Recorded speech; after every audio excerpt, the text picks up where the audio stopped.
तो ये सब कुछ चल रहा था, पूरा भारत एक तरह से समझिए टेंशन में था। और इस बीच किसी को नहीं पता था कि एक पैरेलल ऑपरेशन आतंकवादियों के खिलाफ, आतंक के खिलाफ, पाकिस्तान के खिलाफ भारत में चल रहा है, मुंबई में चल रहा है, जिसे क्राइम ब्रांच जो है मुंबई की वो लीड कर रही है और वो किसी के पीछे लगे हुए हैं।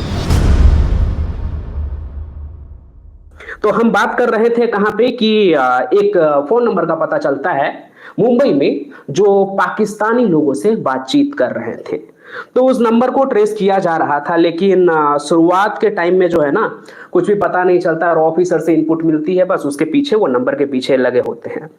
काफी टाइम जब उसको ट्रेस किया जाता है उस नंबर को, तो फिर पता चलता है, उस समय टेक्नोलॉजी इतनी अच्छी नहीं थी आज जैसी कि तुरंत हर चीज पता चल जाए। तो बस इतना पता चलता है कि जूहू से मलाड का जो एरिया है ना, इस बीच से कहीं से बातचीत की जा रही है। जैसा मैं बता रहा हूँ, टेक्नोलॉजी इतना अपडेटेड नहीं था, तो बस इतना पता चला था कि उस एरिया के जो टावर्स है ना, उससे कनेक्टिंग कॉल है ये। लेकिन इतनी इंफॉर्मेशन काफी नहीं थी। मुंबई का जो इलाका है जुहू से लेकर मलाड तक, इसमें लाखों के आबादी में लोग रहते हैं। कहाँ से कर रहा है कॉल, कौन कर रहा है, ये पता लगाना ना बहुत मुश्किल था। तो इस वक्त तक पुलिस के हाथ में कुछ भी नहीं था। बस एक तरीका था उनके पास। वो तरीका क्या था कि जब कोई फोन कॉल वो करे ना, क्योंकि वो उनके पास अगर टेलीफोन है, फोन है, तो वो किसी न किसी से बातचीत करेंगे।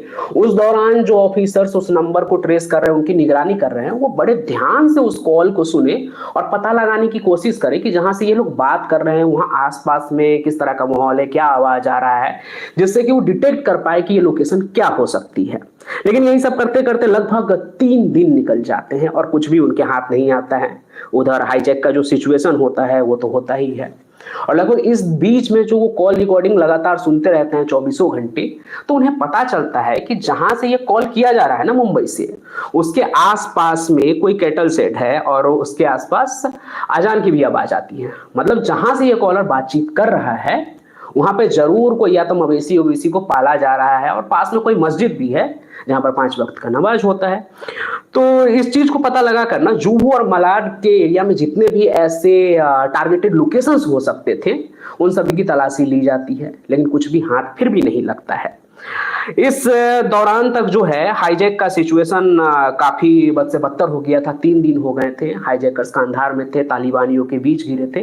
एक प्लेन के अंदर आप समझ लीजिए लगभग 150 लोग बैठे हुए थे, उनका खाना पीना रहना सब वही हो रहा था, हालत एकदम खराब थी। और उस समय जो हाईजैकर्स की पहचान क्या थी, हाईजैकर्स की पहचान बस इतनी थी कि कोई चीप है, कोई बर्गर है, कोई भोला शंकर, जिस पर विवाद हो रहा है, जो सीरीज में दिखाया गया है।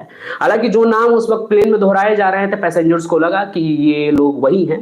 हालांकि इस नाम के पीछे क्या गुत्थी है ना, ये आपको आगे एकदम क्लियर हो जाएगा, और बाला साहब वाला जो भी एंगल है वो भी आप समझ जाएंगे। फिलहाल अभी हम बढ़ते हैं इस कहानी में आगे। तो देखिए 25 तारीख को ये चीज पता चलता है कि एक पाकिस्तानी नंबर पर बातचीत की जा रही है। 3 दिन बाद ये पता चलता है कि कैटल शेड है, आसपास में मवेशी ववेशी पाले जा रहे हैं, अजान पढ़ा जा रहा है। तो ये सब कुछ पता चलता है। अब इन्हें इंतजार था इस बात का कि ये कुछ तो ऐसा बात करे जिससे कि ये जो फोन करने वाला, जो भारत में बैठकर पाकिस्तान में फोन मिला रहा है, उसका कुछ लोकेशन के बारे में पता चले, कोई तो गलती करे वो। और वो दिन भी आता है, बहुत जल्द आता है। वो दिन होता है 28 दिसंबर 1999 का, हाईजैकिंग के 4 दिन बाद। तो क्या होता है कि जो मुंबई में बैठे होते हैं वो पाकिस्तान में कॉल करते हैं। पाकिस्तानी जो उसके आका होते हैं, जो भी होते हैं, उनको वो कॉल करते हैं। वो बताते हैं कि हमारे पास पैसा तो एकदम खत्म हो रहा है, पैसों की बहुत जरूरत है। उधर से आवाज आती है कि ठीक है, हम आधे घंटे बाद तुमसे बातचीत करते हैं। आधे घंटे बाद तो नहीं, लेकिन लगभग 45 मिनट बाद पाकिस्तान से उस टेररिस्ट का फोन आता है, जो आगे चलकर जो मौलाना मसूद अजहर है उसका वो जो ऑर्गेनाइजेशन बनाता है, टेररिस्ट ऑर्गेनाइजेशन, उसी का मेंबर वो कहलाता है। ठीक है, तो वो जो कॉल आता है तो उससे बातचीत करते हैं कि पैसे का इंतजाम हो गया है, तुम ऐसा बताओ, ये बताओ कि तुम कहाँ रह रहे हो मुंबई में। अब देखिए मुंबई में रहने वाले जो उनके आदमी होते हैं इतने शातिर होते हैं ना कि वो अपना एग्जैक्ट एड्रेस नहीं बताते हैं, जबकि वो एक तरह से समझ लीजिए कि उनको फंडिंग करने वाले लोग थे पाकिस्तान के। वो बस इतना बताते हैं कि वो जोगेश्वरी में कहीं रह रहे हैं मुंबई में। ये जो इलाका है ये मुंबई के नॉर्थ वेस्ट एरिया में पड़ता है, ठीक है। तो वो बस इतना ही बताते हैं कि हम जोगेश्वरी के इलाके में कहीं रह रहे हैं। तो फिर पाकिस्तान से जो आदमी होते हैं वो बताते हैं कि ठीक है, हमने 1 लाख रुपया का अरेंजमेंट कर लिया है। उस समय में 1 लाख बहुत बड़ी रकम थी, ठीक है। तो 1 लाख रुपया का हमने इंतजाम कर लिया, वो तुम्हें हवाला के जरिए भेजेंगे। ये जो टेररिस्ट वगैरह होते हैं इस तरह से ही पैसा एक दूसरे को लेते देते हैं। तो इस तरह से पैसा तुम्हारे पास पहुंचेगा। अब इसके लिए तुम्हें क्या करना पड़ेगा, तुम मुंबई में शालीमार होटल जाओगे। ये मुंबई के साउथ मुंबई में मोहम्मद अली रोड है, वहां पे है ये होटल। तुम्हें वहां जाना है रात के तकरीबन 10 बजे के आसपास। वहां पर एक आदमी आएगा जो ब्लू कलर का जींस पहना होगा, धारीदार शर्ट पहन के आएगा। वो तुम्हें पैसा देगा वहां पे, तो तुम उससे जाकर मिलो।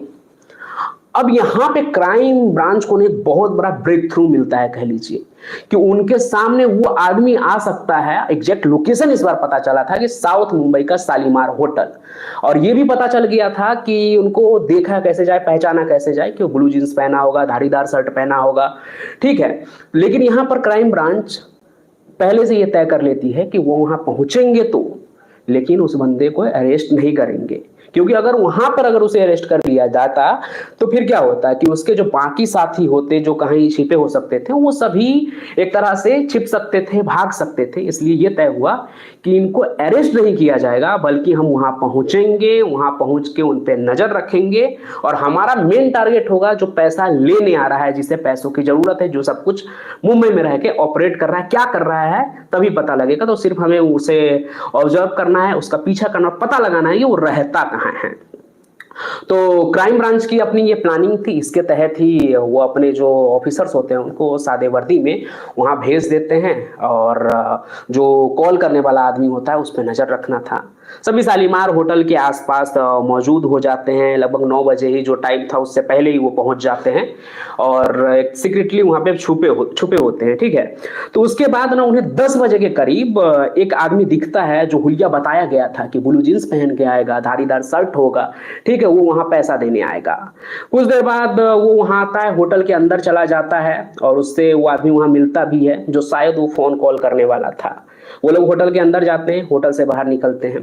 जो ब्लू जींस और धारीदार शर्ट वाला आदमी होता है वो होटल से बाहर निकलने के बाद वहां से टैक्सी लेकर साउथ मुंबई के तरफ कहीं रवाना हो जाता है, वहां से चला जाता है। हालांकि क्राइम ब्रांच का मैंने आपको बताया टारगेट वो आदमी नहीं था जो पैसा देने आया था। टारगेट उनका वो था जो पैसा लेने यहां आया था। थोड़ी देर बाद क्या होता है ना, वो भी शालीमार होटल से बाहर निकलता है, वो भी टैक्सी लेता है वहां से और टैक्सी अपना लेकर ना वो निकल जाता है कहीं, ठीक है। और उसके पीछे जो क्राइम ब्रांच के लोग होते हैं वो भी अलग अलग टैक्सियों में क्या करते हैं, उनके पीछे लग जाते हैं, परछाई बन के उस आदमी के पीछे चलने लगते हैं। इस वक्त तक उस आदमी को नहीं पता होता है कि उसके पीछे क्राइम ब्रांच लग चुकी है, ठीक है।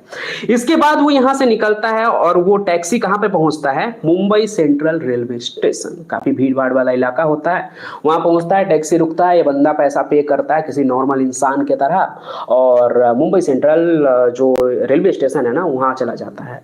प्लेटफॉर्म नंबर 1 पर वो जाकर रुकता है। उस समय वहां पर मुंबई लोकल ट्रेन आने वाली होती है, वो उसका इंतजार करने लगता है। कुछ देर बाद ट्रेन आती है मुंबई लोकल, उस ट्रेन में वो सवार हो जाता है। उसकी प्लानिंग क्या है, क्या करने आया है, वापस घर जा रहा है क्या है, अभी क्राइम ब्रांच को भी कुछ पता नहीं होता है। उनका काम था बस उस आदमी का पीछा करना।